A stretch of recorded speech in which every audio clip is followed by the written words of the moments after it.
Why are Japanese kids calmly packing bento boxes while yours are holding a yogurt pouch like it's a grenade? Over there, 5-year-olds clean classrooms and walk to school alone. Here, we're bribing our kids to wear pants. It's not magic. It's not genetic. It's parenting. Different rules, different results. And the wildest part, many of their quietest traditions are backed by neuroscience and can be stolen without moving to Tokyo or giving up chicken nuggets. In this video, we'll break down 8 surprising Japanese parenting principles and how they help your child become more respectful, responsible, and weirdly self-motivated. Rule number 1, start with we instead of you. In Japanese families, parenting sounds like a team huddle, not a household run by a sleep-deprived CEO with juice on their shirt. Instead of barking, "You need to clean your room because I said so," it's, "Let's take care of our space together so none of us step on a rogue Lego at 3 a.m. Instead of, "Be quiet, you're annoying everyone," it's, "We help each other concentrate," like how we don't sing opera in the library. It's not just politeness, it's brain science. When kids feel like part of the cleanup crew, they cooperate. When they feel like the messy problem being managed, they rebel. Cue tiny resistance fighters armed with glitter and attitude. Western parents, we sound like courtroom lawyers reading charges. "You left your backpack out. You didn't flush. You, again with the toothpaste in the sink." Japanese parents, they sound like coaches. Our home runs smoother when we all pitch in, even if some of us still think pants are optional. Because kids don't want to be cute background characters. They want to belong, to contribute, to matter. Rule number 2, always explain the why without the TED Talk.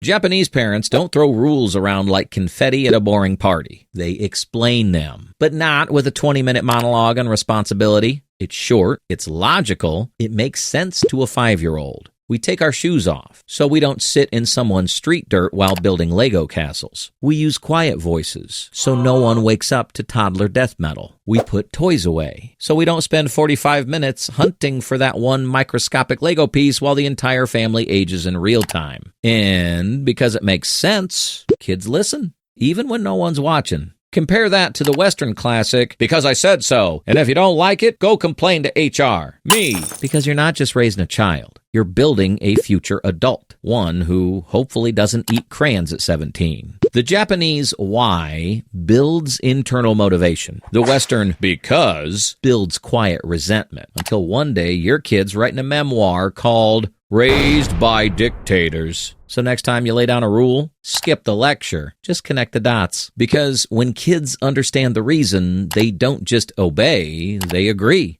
Rule number 3, model everything. Narrate nothing.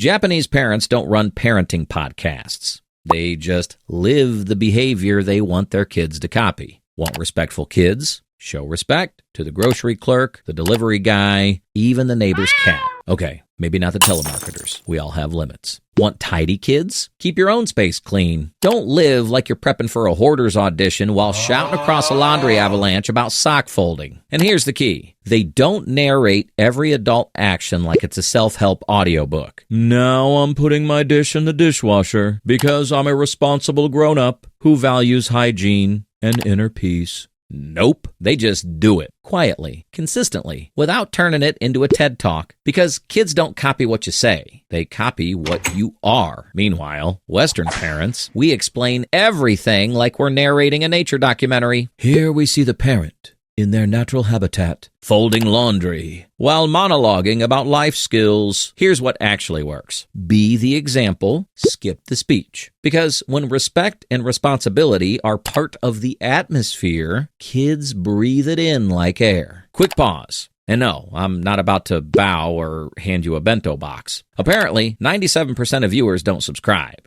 Kind of like kids who watch the cleanup but never pick up the sponge. Be part of the team. Tap subscribe, and let's raise calmer kids together. Already subscribed? Domo arigato gozaimasu. That's thank you very much in Japanese. Rule number 4. Everyone's on the cleanup crew. In Japan, kids aren't just responsible for themselves. They're responsible for the group. In school, one kid waters the plants, another organizes supplies, a third closes the windows before a blizzard turns the classroom into Narnia. At home, even toddlers help. A 4-year-old might line up slippers like a tiny valet, or wipe the table so dinner doesn't look like a spaghetti-themed crime scene. These aren't punishments disguised as chores. They're real contributions. They make kids feel like teammates, not snack-trailing hurricanes disguised as children. And it actually works, because when kids feel useful, they act useful. They step up. Not because they're angels, but because the system treats them like capable humans, not walking messes that need constant cleanup. Now, if you're thinking, my kid can't even remember pants, how are they going to organize shoes? That's fair under your current system. But Japanese kids aren't born with a responsibility gene. They're just raised in families where helping is normal, expected, routine. So the next time your kid tries to help by duct taping a fork to the Roomba, don't laugh it off. That's not failure. That's raw potential in need of supervision. Coming up, how Japanese parents handle resistance without bribes, threats, or bulk Costco wine.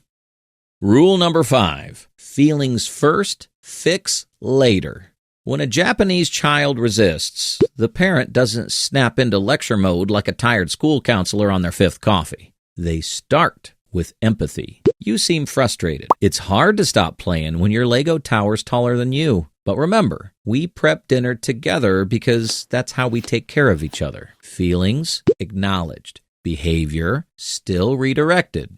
No yelling, no drama, no Oscar-worthy meltdowns. Compare that to the Western classic. Stop whining and come help with dinner. Now I've asked 3 times and I'm not asking again. Cue resistance, volume escalation, someone ends up crying. And it's usually you. Why does the Japanese way work? Because when kids feel heard, they don't have to scream. They don't waste energy defending their emotions, so they can actually hear the expectation. Validating the feeling doesn't excuse the behavior. It just opens the door for cooperation instead of battle. So, next time your kid acts like you've canceled Christmas because you asked him to set the table, start with feeling, then hold the boundary. Just clarity, not commentary. Coming up next, what Japan gets right about consequences and why your punishment chart might be doing more harm than good. Rule number 6, let life do the teaching. Japanese parents don't build punishment pyramids worthy of a behavior PhD. They let reality do the talking. If a kid forgets their lunch, they get hungry. If they don't pack their umbrella, they get wet. If they don't tidy up, good luck finding that missing sock in the toy apocalypse zone. No rants, no threats, just action, consequence, lesson learned. Meanwhile, Western parents often go full courtroom drama. You forgot your homework? That's it. No Minecraft for a week, which teaches nothing, except that consequences are random and parents are unpredictable sorcerers whose power is tied to screen time. The Japanese approach builds cause and effect thinking. I didn't do X, so Y happened. Not, I annoyed mom, so I lost my iPad. Here's the gold. Natural consequences stick because they're connected to the behavior, not invented out of parental frustration at 8:12 a.m. Japanese parents aren't just aiming for obedience today. They're building decision makers for tomorrow. They don't micromanage every mistake because they're not trying to control every moment. They're trying to build a child who learns from them. That means letting the lesson unfold, even if it means cold lunches or showing up to soccer with ski gloves. Because long-term growth beats short-term obedience, especially if it means you finally get to drink your coffee while it's still hot. So, next time your kid doesn't help pack for the family trip, don't cancel their entire weekend. Let them be the last one out the door, still wrestling with their socks. Real life has better lessons than anything we can dream up. We just have to step back and let it teach. Rule number 7, praise the effort, not the trophy.